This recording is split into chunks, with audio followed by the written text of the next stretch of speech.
Mga kwento ni Felmo.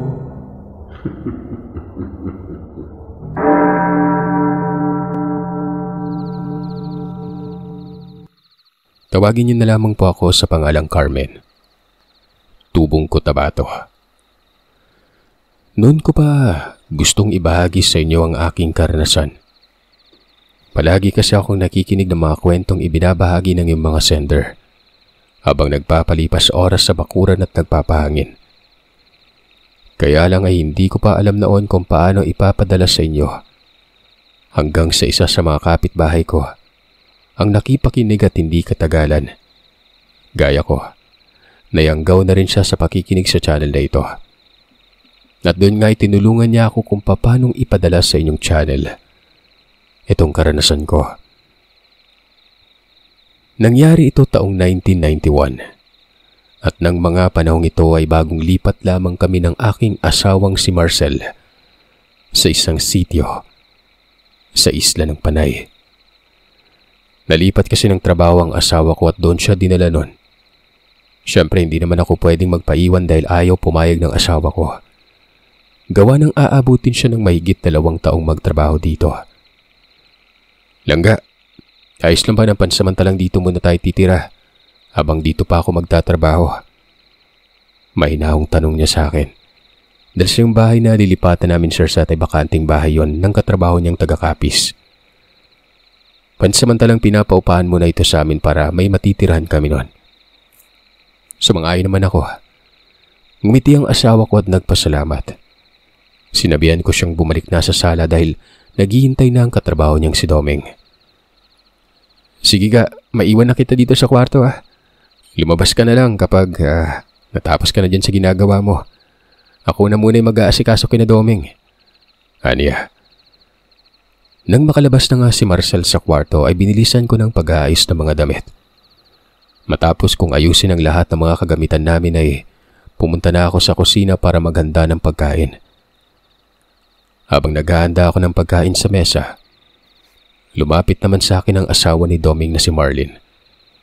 Tinulungan niya ako maghanda ng pagkain nun. Sabi niya, humihingi siya ng tawad gawa ng maliit yung bahay na titira namin. Tsaka humingi din siya ng tawad gawa ng hindi niya umano ito masyadong nalinis gawa ng biglaan umano yung desisyon ni Doming nun. Sinabi kong ayos lang yon, na dapat ako'y maglinis. Kami na itong nakikita dito sa bakanting bahay, kaya kami nang bahala nun. Marami pa kaming napagkwentuhan ni Marlene Sursat habang naghahanda ng pagkain. Makwela at madaldal siyang kausap kaya't wala na kaming ibang ginawa kundi magtawanan habang nagkikwentuhan. Natigil na nga lang ang pagkikwentuhan namin nung kakain na kaming lahat. Langga, mamaya may pupuntahan lang kami ni Doming sandali ha. Dito ka na muna sa bahay. Bukas dadaling kita sa pinagtatrabahuhan namin ni Doming para kapag hindi ako makapagbaon ng kanin, pwede mo akong hatiran. Ha? Saan naman kayo pupunta ngayon Langga? Kararating lang natin ha. Hindi ka ba muna magpapahinga? Doon lang sa engineer namin. Magre-report lang ako na dumating na tayo para alam niya. Tsaka sasamahan naman ako ni Doming. Huwag kang mag-alala Carmen. Hayaan mo na yan sila. Nandito naman ako eh. Magkatabi lang yung bahay natin kaya palagi kitang dadalawin para naman kahit papano may kadaldalan ka kapag walang asawa mo. Sumabat naman ang asawa nitong panigurado umanong hindi kami mauubusan ng pag-uusapan. Napakadaldal umano ng kanyang asawa. Hindi umano ito nawawalan ng kwento. Yun nga lang ay huwag akong masyadong magpapaniwala sa ibang mga kinikwento ni Marlene dahil kung minsan ay hindi daw makatutuhanan yung mga pinagkakwento niya. Carmen, payo ko lang sa'yo ha. Huwag kang papahawa sa pagiging tsismosa nitong asawa ko. Sinasabi ko sa'yo. Pabirong wika ni Doming sabay tawa nun. Marahan naman siyang tinampal ang asawa niya at pinandilatan ng mga mata. Kung kaya't muli na naman kaming nagkatawanan. Matapos nga namin kumain ay umalis ng dalawa. Kami naman ni Marlene na iniligpit na ang pinagkainan at nag-ayos na rin ng iba pang mga gamit nun. Carmen, matanong ko lang, sabi ni Marlene. Buntis ka ba?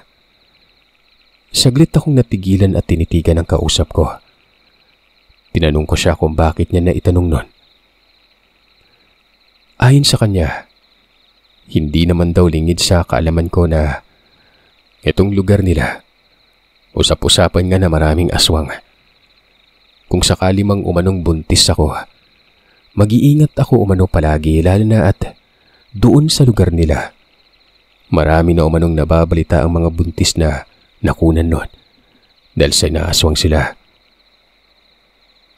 Hindi ko alam kung matatakot ba ako sa sinasabi niya o matatawa. Dahil sa hindi naman ako naniniwala sa mga aswang. Sa pagkakaalam ko ay usap-usapan lang naman ng mga yan. Tumanda na lang kasi ako pero wala naman akong nakikita ng aswang nun. Sa lugar nga namin, sabi-sabing may aswang daw pero wala. Kumbaga ginawang panakot lamang ng mga matatandang tungkol doon. Muli akong pinaalalahanan ni Marlene na mag-iingat palagi at huwag basta-bastang magtitiwala sa mga taong makakasalamuha dahil baka mamaya ay mapano ako. Para matigil na siya sa pagkikwento tungkol sa aswang-aswang na yan, sinang-ayunan ko na lamang ang sinasabi niya. Hindi ko na dinugtungan pa ang pagkikwento niya na yon.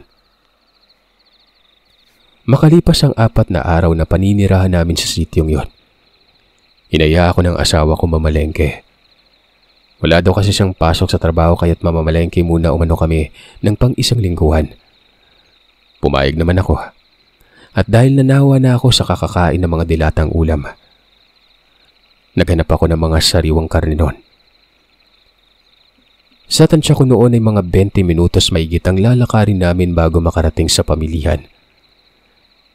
Habang naglalakad kami, may napansin akong babaeng sa palagay ko naglalaro lamang sa edad 40 ang naglalakad pasalubong sa amin. May sukbit itong sako at nakasuot ng itim na damit at nakasalakot na parabang galing sa may palayan. Nakatabon sa mukha nito ang iilang hibla ng buhok kaya naman hindi ko masyadong makita ang mukha niya. Hindi ko na lamang sana papansinin ng babae mga kagiliw. Kaya nga lang ay noong nakailang beses kong sinipat yon, masama siya kung makatingin sa akin na para bang may nagawa akong malaking kasalanan sa kanya. Dahil sa hindi ako komportable sa ginawang pagtitig ng Ali, hindi ko na napigilan ang sariling tumingin kay Marcel at nagtanong ng, "Langga, napansin mo bang babaeng yon? Ang sama kasi kung makatingin sa akin eh." Sa mahinang boses ay sinabihan ako ng asawa kong hayaan ko na lang dahil baka may problema lang umano ito. Huwag ko na lang pansinin at magpatuloy na lamang kami sa paglalakad. Sinunod ko ang sinabi ng asawa ko, Sir Seth. Pero kahit anong pilit kong iwasan ng matanda at huwag itong tingnan, ay para bang may kung anong magnet ang humatak sa akin para tingnan siya. Isa pa, hindi kasi ako sanay na tinititigan ng masama noon. Nung medyo malapit na nga ito sa kinaroroonan namin ay hindi ko na napigilan pang sarili. Kung kaya naman tinitigan ko din siya ng masama noon. Sa isip-isip ko, bakit ba? Ikaw lang ba ang kayang tumitig sa akin ng ganyan? Umira lang pagkamaldita ko ng mga sandaling yon, kaya hindi ko na napigilan ang sarili. Pero habang tinititigan ko ang Ali, napapansin kong tila nanlambot ang mga tuhod ko at para bang may kung anong masamang hangin ang dumapo sa katawan ko. Sa kadahilan ng biglang nanlamig ang buong katawan ko at pinagpapawisan na rin ako ng malamig noon. Kung hindi pa ako tinapik ng asawa ko, ay hindi ko pa maiaalis ang masamang pagkakatitig sa Ali. "Ga, aayos ka lang ba?" tanong niya. Tumango ako. Tiningnan ko ang Ali na ilang hakbang na lang ay malalagpasan na kami nito. "Sigurado ka ba? Tingnan mo nga ako. Pinagpapawisan ka ng malamig. Ano bang nangyari sa'yo?" Sinabihan ko siyang ayos lang talaga ako. Nadalian na lamang naming maglakad dahil sa napansin kong kakaibang amoy na nalalanghap ko mula sa babae at para bang amoy mapanghit mabantot at talagang nakakasulasok yun sa ilong ko. Kaya naman hindi ko maiwasang napatakip ng ilong at nagmadali ng maglakad nun. Agara namang sumunod sa akin ang asawa ko. Saka pa lamang ako nakahinga ng maluwag nang makalagpas na kami at makalayo ng bahagya sa babaeng yon. Huminga ako ng malalim bago dumura ng laway sa lupa. Ano ba namang babaeng yon? Grabe yung amoy. Hindi ko kinaya. Reklamo ko kay Marcel na sa mga sandaling yon ay napakunot na rin ng noo at para bang nagtataka habang sinusundan ng tingin ng babae. Hoy mahal, anong nangyari sa'yo at nakatingin ka dun sa babae? Tanong ko. Wala naman. Halika na. Bilisan na natin maglakad para makarating na tayo sa bayan. Nagmadali na nga kami noon. At nang makarating, nawili na ako sa pamimili. Dahil sa sobrang dami ng mga bilihin, kaya naman nakalimutan ko ng tungkol sa babae. Makaraan ng ilang sandali, habang abala ako sa pagtitingin-tingin ng mga bibiling pagkain, muli na naman akong nakaramdama ng panlalamig ng katawan nun. Hanggang sa naramdaman kong sumasakit na ng bahagya ang balakang ko. Ga, pagod ka na ba? Kung gusto mo, umuwi na lang tayo. Tama na itong mga pinamili natin. Tanong ni Marcel nang makita niyang napahawak ako sa balakang ko nun. Tiningnan ko siya at sinabihang hindi pa naman ako napapagod. Tapusin na lamang namin ang pamimili para hindi na kami babalik sa susunod na araw. Sumang-ayon naman ang asawa ko at pinagpatuloy na nga namin ang pamimili nun. Pero makaraan lamang ang ilang saglit. Biglang kumabog ang dibdib ko at pakiwari ko ay parang may mga mata ang kanina pang nakatitig sa gawi ko nun. Inangat ko ang paningin at saglit na tiningnan ang paligid para alamin kung may tao nga ba ang nakatingin sa akin. Ilang segundo lang ang lumipas matapos kong ilibot ang paningin. Ganun na lang ang gulat na naramdaman ko nang makita ko ang babaeng nakasalubong namin kanina ni Marcel. Nakatayo lamang ito sa hindi kalayuan. Masamang nakatitig sa akin. Sunod-sunod na paglunok ng mapapait na laway ang ginawa ko. At sa hindi malamang dahilan ay nagtayuan ng mga balahibo ko sa buong katawan. Maya-maya pa, nakita kong bumubuka-buka ang bibig nito na para bang may sinasabi. Mas lalo lamang nanlaki ang mga mata ko nang makita kong itinaas ng ali ang kamay niya at tinuro ako nun. Marcel, tara na, uwi na tayo. Sabi ko nun. Teka, akala ko mamimili pa tayo. Sa susunod na lang natin bilhin yung iba. Tara na, umuwi na tayo. Kakamot-kamot sa ulong sumunod na lamang sa akin si Marcel. Hinatak ko na kasi siya para hindi na magreklamo pa. Nang naglalakad na nga kami palayo sa palengke, panay ang paglingon ko sa kinatatayuan ng babae. Naroroon pa rin ito at sinusundan pa rin niya ako ng tingin. Sino ba yung tinitingnan mo? Kanina ka pa panilingon eh.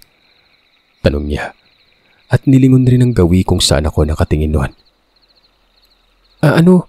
May nakita lang akong magandang damit doon sa dinaanan natin sa tindahan. Tara, bilisan na lang natin maglakad. Sinabi niya sa akin na kung gusto ko raw, balikan o umano namin para bilhin niya.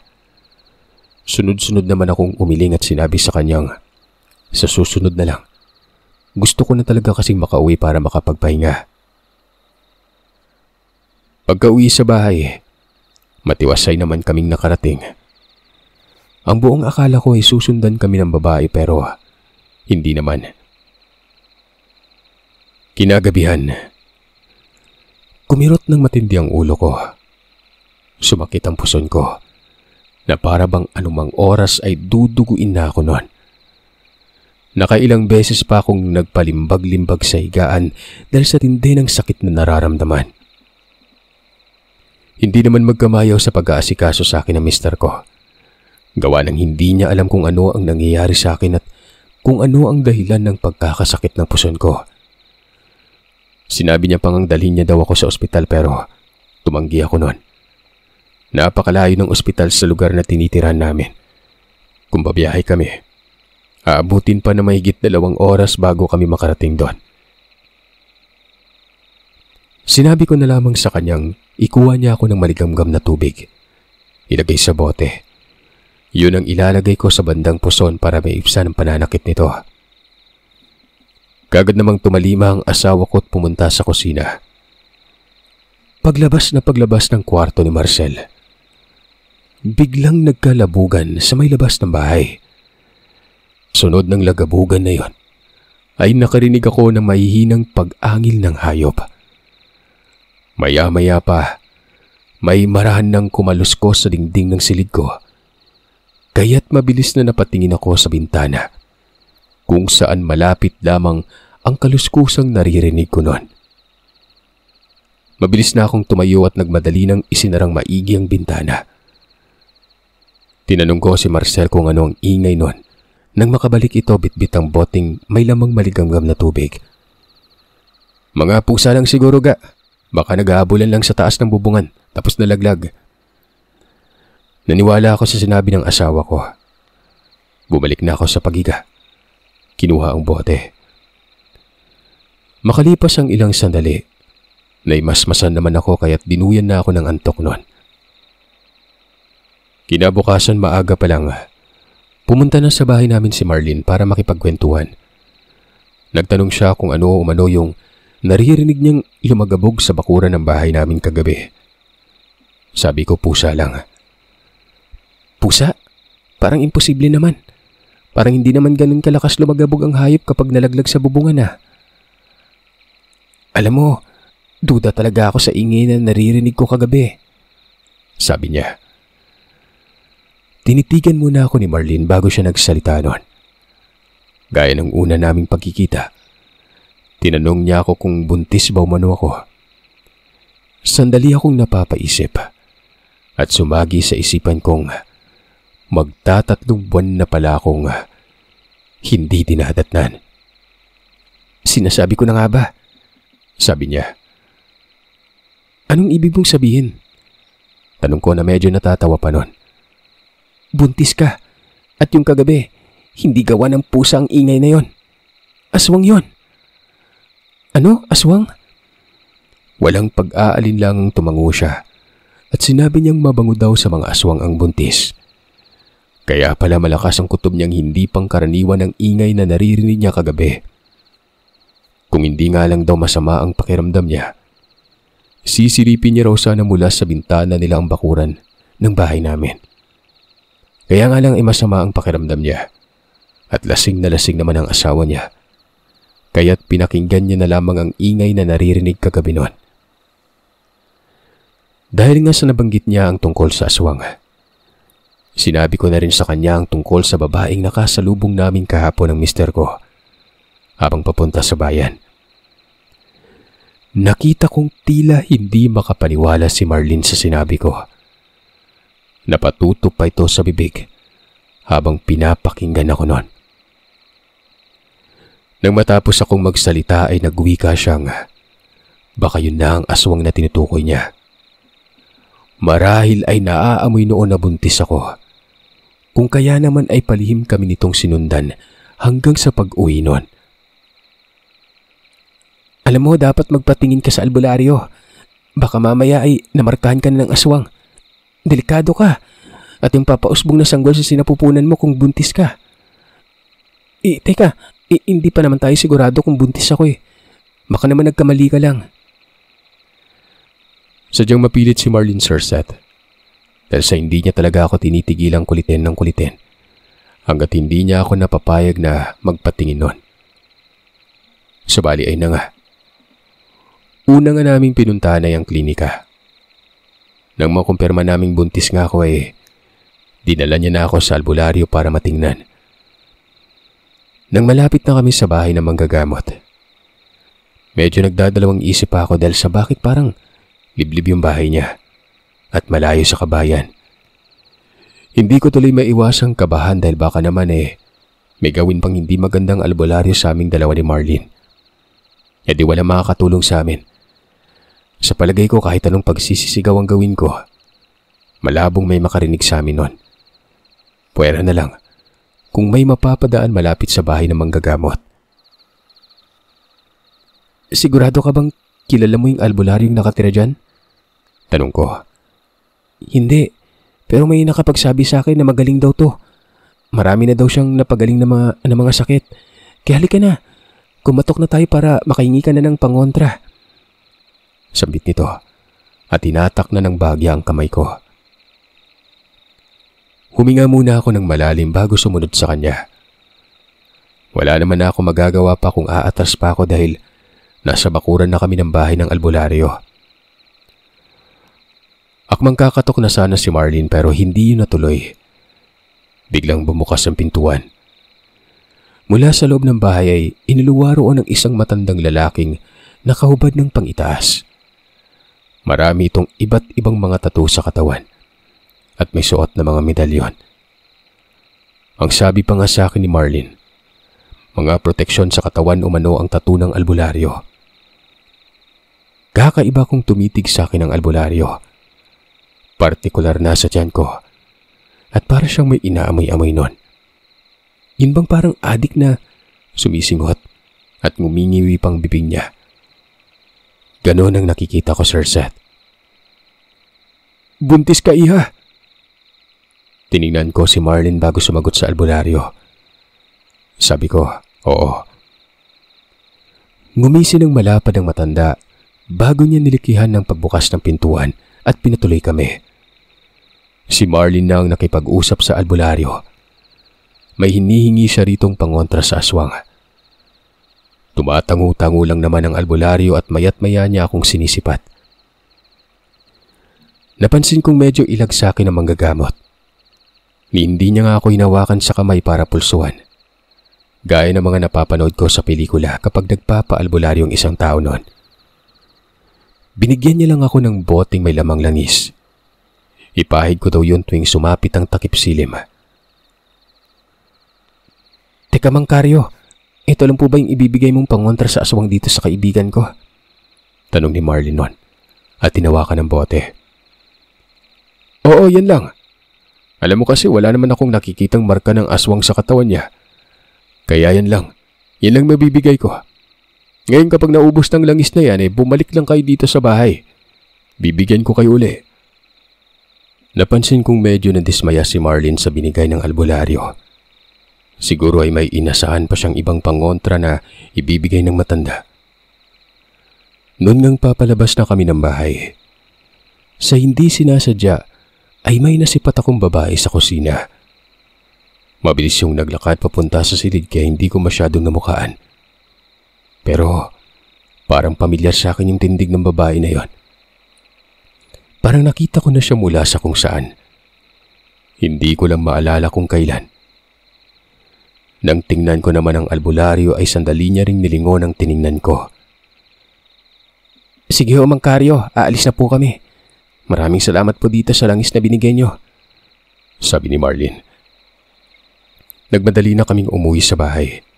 Dahil baka mamaya ay nasa bahay na si Marcel. Hindi pa naman ako nagpaalam sa kanya at baka hinahanap niya na ako. Kinahapunan ay binalita ko kay Marcel ang pagbubuntis ko. Masayang masaya ito nang malaman niya. Sinabi ko rin sa kanyang may pinuntahan kaming albularyo at humingi ng pangproteksyon sa aswang si Marlene. Albularyo? Saang albularyo kayo pumunta? Tanong yung pangalan niya. Sinabi ko naman sa kanya kung saan nakatirang albularyo at kung anong pangalan nito. Pinayuhan niya lang naman akong mag-iingat at huwag magtitiwala kagad. Tandaan ko daw na dayo lang kami sa lugar. Alam ko naman yun, Ga. Huwag ka mag-alala. Palagi ko naman kasama si Marlene kapag lalabas ng bahay. Hindi ako lumalabas na mag-isa lang. Sa paglipas ng mga araw, Sir Seth, naging maayos naman ang lahat nun. Sinunod ko ang utos ng albularyong si Mang Karyo. Tuwing pumapatak ang 6:00 ng hapon, naglalagay ako ng langis sa tiyan para hindi raw maamoy ng mga aswang ang dinadala kong sanggol Pero habang lumilipas sa mga gabi, nakakaramdam na ako ng kakaiba sa labas ng bahay. Para bang may kakaibang tao ang umaaligid tuwing sumasapit ang hating gabi noon. Nakakarinig na rin ako ng mga pag-angil ng pusang hindi ko alam kung saan nanggagaling. Sinabi ko naman sa asawa ko mga nararamdaman kong kakaiba. Pero dahil sa pagod niya sa trabaho, nakakatulog na ito kaagad. Kaya naman hindi niya na nararamdaman ang kakaibang nangyayari sa aming paligid. Kinaumagahan, nabungaran ko ang kapitbahay naming si Aling Soledad sa labas ng bahay. May iniabot itong makabuhay at sinabihan akong itanim ko raw yun malapit sa gilid ng bintana sa mismong kwarto namin.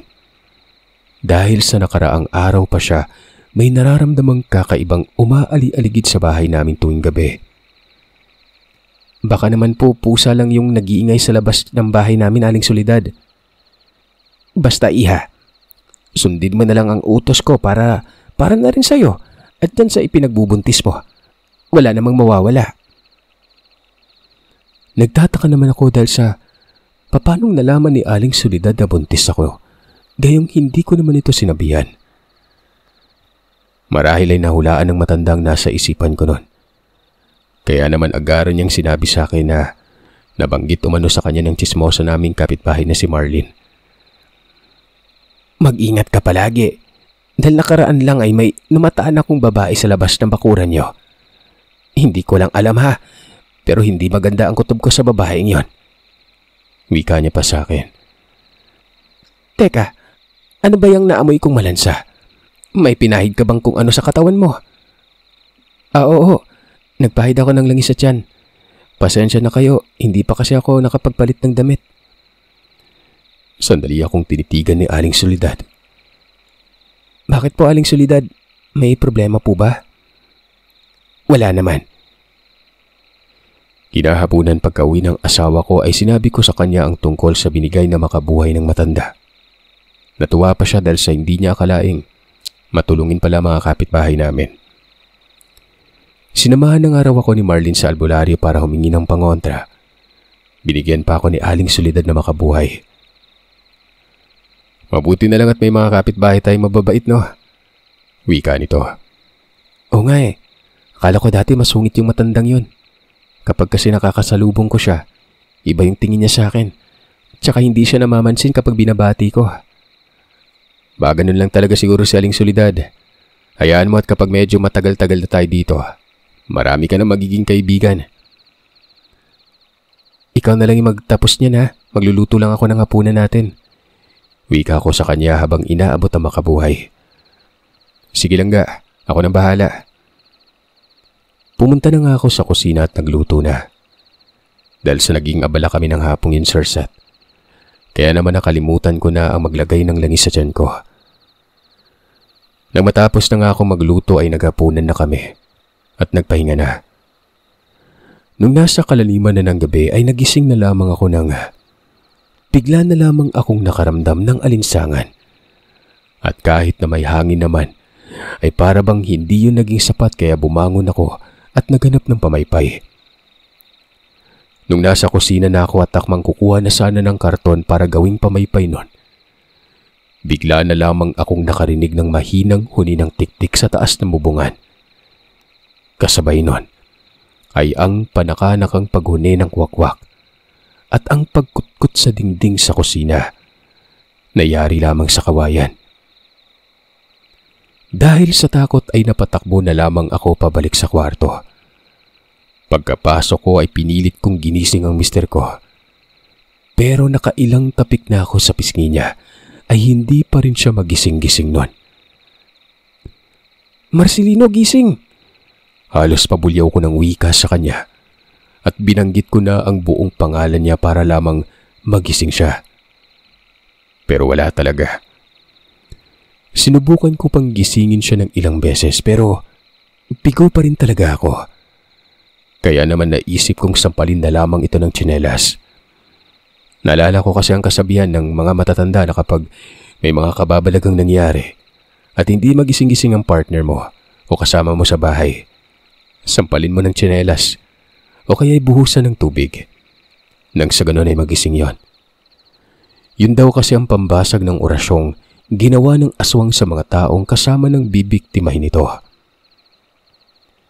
Pikit matang sinampal ko ng tsinelas ang mister ko. Sa ikatlong pagsampal ko, nagising na yon at agarang nagtanong kung ano ang nangyari. Ba't nagtanong ka pa kung anong nangyari? Inaaswang na tayo dito. Ang sarap-sarap pa ng tulog mo. Inis kong wika sa kanya at pinanlakyan siya ng mata nun. Pupungas-pungas naman siyang humingi ng tawad. Masyado daw kasing napasarap ang tulog niya, kaya hindi niya na namalayan pa kung ano ang nangyayari sa paligid nun. Sasagot na sana ako nang biglang nakarinig na naman ako ng huni ng wakwak. Kaya napatayo ng asawa ko at mabilis na nagtungo sa kusina at kinuha ang itak. Pagkabalik niya sa loob ng kwarto, sinabihan niya ako na huwag lumabas ng bahay. Pagkatapos ay nagmadali na itong lumabas at ang kasunod na narinig ko ay ang pagkakalampugan na lamang ng bubungan na animoy pinagbababato. Napatakip na lamang ako ng tenga dahil takot na takot talaga ako. Makalipas ang ilang sandali, narinig ko ang boses ni Domeng at kung hindi ako nagkakamali, tinutulungan niyang mister ko. Hinahamon ni Domeng ang aswang na bumaba sa bubungan at magtutuos umano sila. Huwag umanong maging duwag ang nilalang dahil kahit na babae pa paano ito, ay hindi niya ito aatrasan nun. Teka, babae? Babae ang aswang? Tanong ko sa isipan habang takot na nagsusumiksik sa gilid ng higaan. Ayun! Tumalon sa likuran! Habulin natin! Sigaw ng mister ko. Sunod-sunod na mga yabag ng paa na lamang naririnig ko. Maya-maya ay napaigtad na lamang ako nang marinig ko ang malalakas na katok sa pintuan. Buksan ko man ang pintuan. Boses ni Marlene yon. Mabilis pa sa 4:00 tumayo ako at tinungo ang pintuan. Pagbukas ko, bumungad sa akin ang nag-aalalang si Marlene at si Aling Soledad. Pagpasok ay napansin kong natuon kaagad ang tingin ng matanda sa bote ng langis na nasa altar. Kaagad na kinuha niya yon at tinamoy-amoy. Tinanong ko siya kung bakit at ang sagot niya, "Sinasabi ko na nga ba, ang langis na to ay hindi gawa ng albularyo." Ho? Ipaniliwanag sa akin ni Aling Soledad ang tungkol sa langis na nasa bote. Ayon sa kanya, ang langis na yon ay gawa umano sa albularyong nasa panig ng kaliwa. Pamahid umano ng buntis na gustong gawing biktima ng isang aswang. Tinanong niya ako kung sino ang nagbigay ng langis na yon. Walang pag-aalinlangang sinabi ko sa kanya kung sino ang nagbigay. At nang malaman niya, napatiimbagang na lamang ang matanda. Dahil ayon sa kanya, ang albularyong nilapitan umano namin ay ang albularyong makakaliwa umano. Natigil lamang ang usapin nang bumalik na ang asawa ko at si Domeng. Pagpasok nila ay kaagad nilang ibinalita sa aming isang babae raw ang aswang na hinabol nila. Napuruan nila yon at muntik na sanang mapatay. Kaya nga lang ay may isang matandang lalaki ang tumulong sa aswang. Kaya nakatakas yon. Ipinaliwanag naman sa amin ni Domeng ang itsura ng matandang tumulong sa aswang.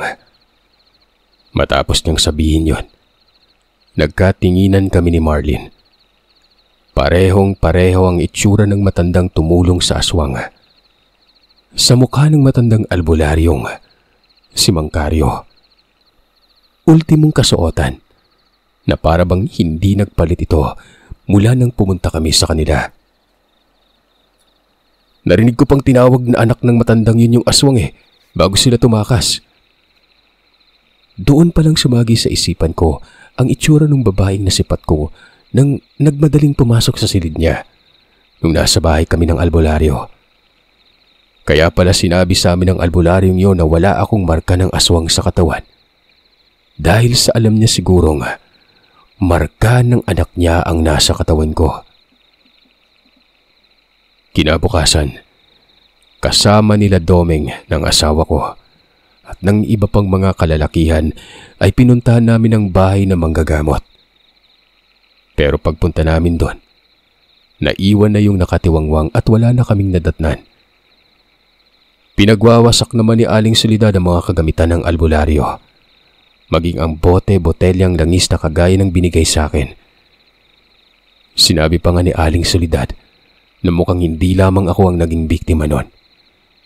Malas nga lang raw nito dahil sa nabulilyaso ang binabalak nitong biktimahin ang magiging anak ko.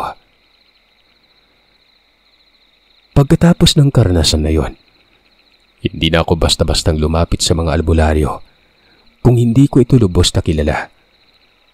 Dahil baka mamaya, maulit muli ang nangyaring yon. Ang paglapit ko sa isang huwad na albularyo.